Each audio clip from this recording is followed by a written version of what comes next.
Well, hello there, this is Shane from Shane's Reviews, and I hope that you are having a great day today. Today we're going to be talking about Andy Weir, Project Hail Mary, which was narrated by Ray Porter. And just a quick note on the narrations. This is a book that would do really well in handprint, but with it being an audiobook format, it's fairly poorly done.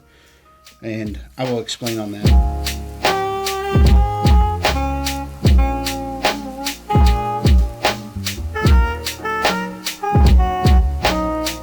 Guys, if you would, please, one of you put who the publishing house for this book is. I'm pretty sure that there's a thing on there that says only from Audible, but I don't know if Audible are the ones that did the production or not. When you have a book that goes back and forth in time a lot, it makes it hard for a listener to keep up sometimes. I didn't have a problem with it whenever I realized that was what was happening. After about the second or third chapter, the first time, I was like, this makes no sense from a cognitive point of view because I was here and now I'm here.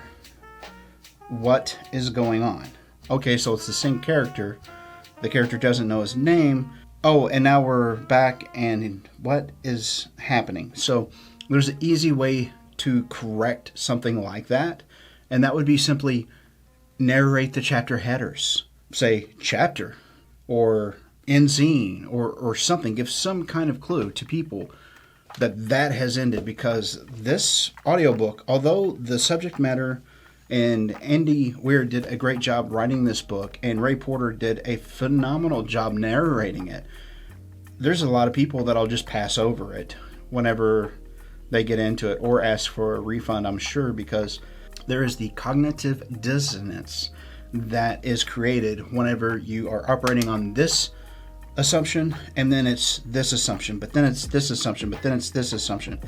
I've actually listened to the book twice just to make sure I had all the details right, simply because why would you not do something like that? It makes it hard. Or whenever there's a book where there's like 40 or 60 different characters and all the he, they, she, they, him, her, it makes it really hard to follow stuff. Now, some things just wouldn't lend themselves to that, and I know that perhaps this might have been a stylistic or artistic choice upon the person that was doing the production as the director for it, but on the same token, this is not the way you do a book like that. There's just got to be some kind of a solution that's very simple.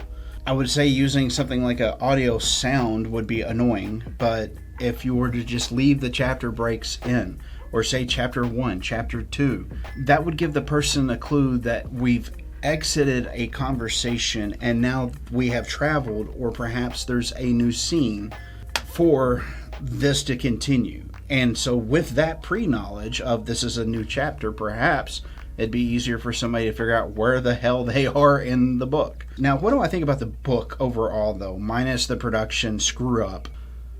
I loved it. It was a good read. Part of that is because I also, PDF so that I could kind of keep up with that stuff. It's been long enough since The Martian came out that I didn't expect The Martian, which is good, because I really wanted to see more of that story. I mean, Artemis, after it came out, it was decent, but as far as it being like the end-all be-all book, no, not so much. But this one, there's a lot of gems inside of it, and it has to do with how, as humans, would we take care of the human fallacy of aliens.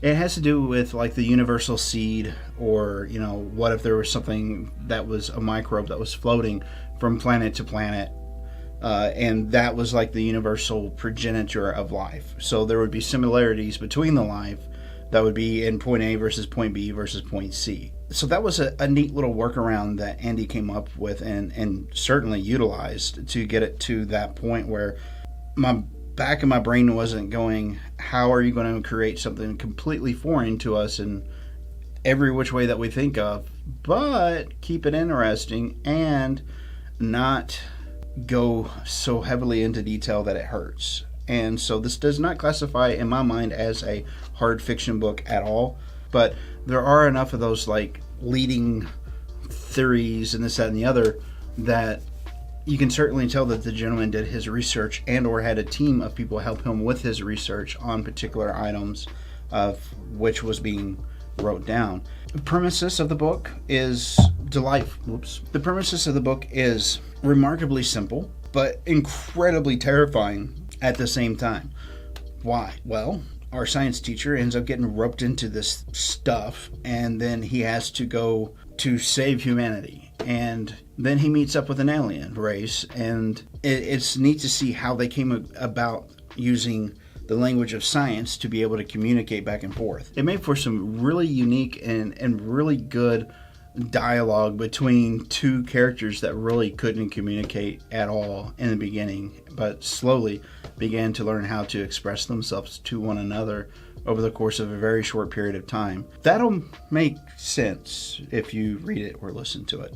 As far as the problems that have to be solved, the issue is that there's this something that's happening to the sun, but it's not just our sun. There's a few suns that are fairly close of proximity to one another where this is happening, and that would be that the sun is getting dimmer and dimmer. Not noticeable so much by our eyes, but enough that it would cause temperature drops across the planet, eventually, full-on collapses of ecosystems, food sources, etc. Not to mention the weather changes and all that kind of a thing. So in order to keep us from dying as a civilization, we had to send somebody to find out what the world was going on. It is what it is. I'll let you find out for yourself. So the question is, do I recommend this book? If you've got a hardcover, yes. If you go into it with the knowledge of expecting breaks in time and two storylines that eventually kind of line up, then yes. I think I would have enjoyed it just a little bit more if the two stories weren't split and then sprinkled amongst each other, right? So that's really my only beef about it. So I'm not sure I'm going to give you the clap today, Andy, but I am at least going to clap. So it's much appreciated, and thank you for putting your time and efforts into writing the book, if by chance you happen to ever see this. It was a joy. It was good. So do I recommend it? I do. I certainly do.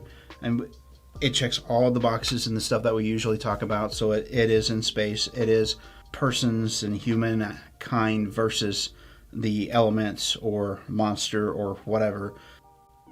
It got me invested in ways that things that I've been reading lately hasn't, simply because of the good storytelling. So for that, yes, I give it the check mark. Ooh. Ooh. Ooh. These are the most interesting comments that we came across this week, so thank you so much for that. And beyond that, thank you so much for coming along on this ride. If you haven't subscribed yet, this might be a good time to consider it. Please push the button. It'll help us out quite a bit. And, if you want to go the full gambit, hit that little bell icon a couple times too, so that you'll know whenever the videos come out. Because, YouTube's never not let somebody know about a new video from someone they're subscribed to. But, thank you so much. You are my hero. Seriously. Thank you so much. Not sure which one of these two videos over here you'll choose. Whatever they pull in from the other side of the screen. But if you happen to pick one of these two up here, I will see you in the next video. Peace. Bye. Bye. Bye.